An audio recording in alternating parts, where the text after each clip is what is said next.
Hi everybody, I'm Scott Davenport and welcome to In Post. If this is the first time you're joining me, thanks very much for giving this a shot. And really quickly, what I do here is I go through something to do with post-processing and photography. Sometimes it's a full walkthrough of image from beginning to end. Sometimes it's a particular technique. Sometimes it's Q&A.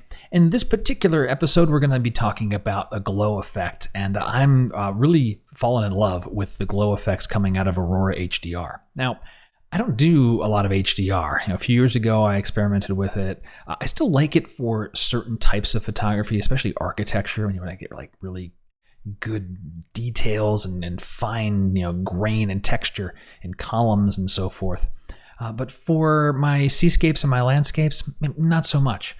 But I have found that I really like some of the effects that Aurora HDR has and using it as a finishing tool. And one of the things I really have fallen in love with is their glow implementation. So I have this photo here from Dog Beach, as it's called, in Del Mar, California. Really nice sunset.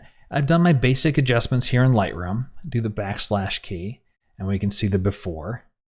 And then here's the after. So just opened up the shadows a little bit of color. You can see the settings here in the basic panel.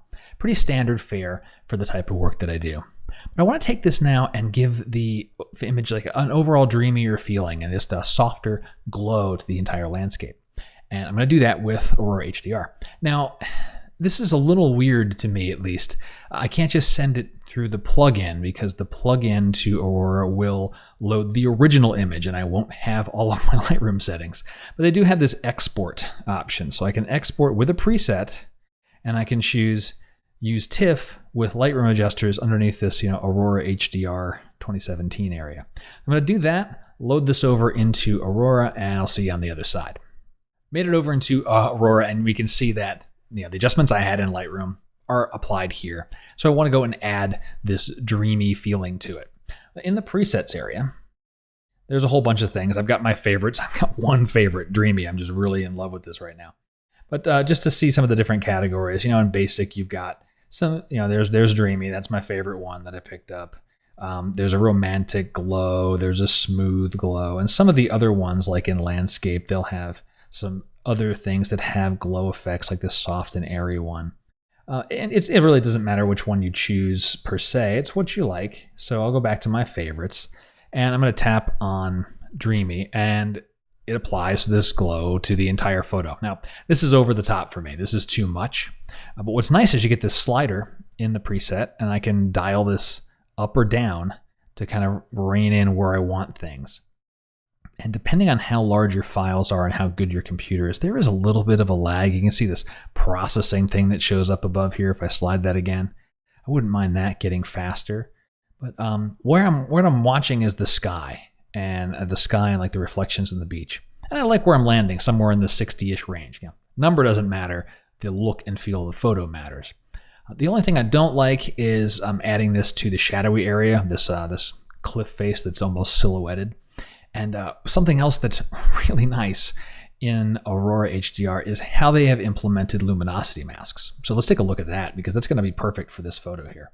I don't need my presets open anymore. Let's close that down. I tap masking button and we have luminosity masking. What they do is they've got the zone system. So I can pick any zone. As I pick zones, you're going to see these hatchings show up. And these would be areas that I would mask an effect in or out. And so I can choose, everything except zone 0, which is the cliff, and say okay. And what that effectively does, it'll go and render all this. And it will take this glow and just apply it everywhere that kind of got painted in that green hatching. And it's just, it's a brilliant interface, the zone system. It's really nice. You can easily visualize where those effects are going to be. And we can see that's what we have. So if I were to hold down the / key, you can see before and then after. It's just adding a really nice glow to just the sky area.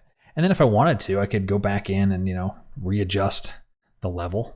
If I wanted to pump that up a little bit more now that I'm not affecting my cliff face, I've got that ability there.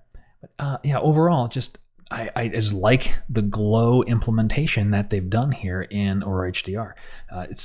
It feels very nice. It's not. It's certainly not HDR-y, but It's a fantastic effect, and take a look at it for your finishing tools. The tip of the week is a glow look for your landscapes. There's plenty of different tools that you can do this with. I'm using Aurora HDR. You can use On One Effects that's got a glow filter. I'm sure Topaz must have some type of glow product. They have like 15 different plugins. I can't imagine they don't have a glow. I'm sure Photoshop can do this. Whatever your tool of choice, consider looking at glow for certain areas of your landscape to add a more dreamy feel to the overall photo. And that does it for this weekend post. I hope you have enjoyed it. If you did, please leave a comment on the video. Likes, +1 shares, those are always appreciated. Really like getting your questions. If you've got a question about photography, send it to me through my website. I'll get you an answer in short order, usually a day or two. And so you'll be able to start improving your photographic craft right away. And your questions make me think about my photography too. So I'm going to get better as well. So questions are awesome. They really do feed the idea engine of the show. And we all get to become better photographers together. That's really the whole point of this show, week in and week out, so we can all grow our craft.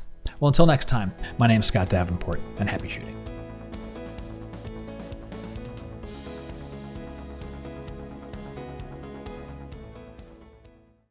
The adjustments have two.